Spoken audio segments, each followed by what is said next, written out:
નમસ્કાર, સમય news YouTube ચેનલમાં તમારું સ્વાગત છે. કોંગ્રેસના નેતાને રાજ્ય સરકારે આડે હાથ લીધો, બીજેપીના નેતાઓને કર્યો વળતો પ્રહાર.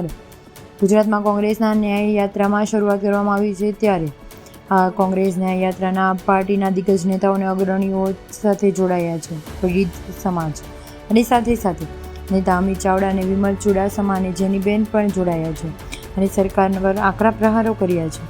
પ્રથમ દિવસે ટંકારી સુધી છે આ યાત્રા. ગુજરાતના કોંગ્રેસ દિગ્ગજ આગેવાનોને સામેલ કર્યા છે, ત્યારે કોંગ્રેસની ન્યાય યાત્રામાં અગ્નિકાંડ અને મોરબી બ્રિજની દુર્ઘટના સાથે બીજેપીના નેતા ક્યાં હતા તેવું કહેવામાં આવ્યું હતું અને દુર્ઘટનાનો ઘણો સમય વીતી ગયો છે, છતાં પણ પીડિત પરિવાર ન્યાય માટે વલખા મારી રહ્યા છે. આવું કહી ત્યારબાદ ગુજરાત પ્રદેશ કિસાન કોંગ્રેસના અધ્યક્ષ પણ બોલ્યા અને તેણે કહ્યું કે કોંગ્રેસ બીજી હરોળમાં છે, જ્યારે પીડિત પરિવાર એ પ્રથમ હરોળમાં છે. આવી રીતે વિરોધ પક્ષનું કામ છે કે જાળવાનું. ત્યારબાદ તેની આવી રીતે નીકળેલી ન્યાયયાત્રામાં કોંગ્રેસ આગેવાની તરીકે મળ્યા છે.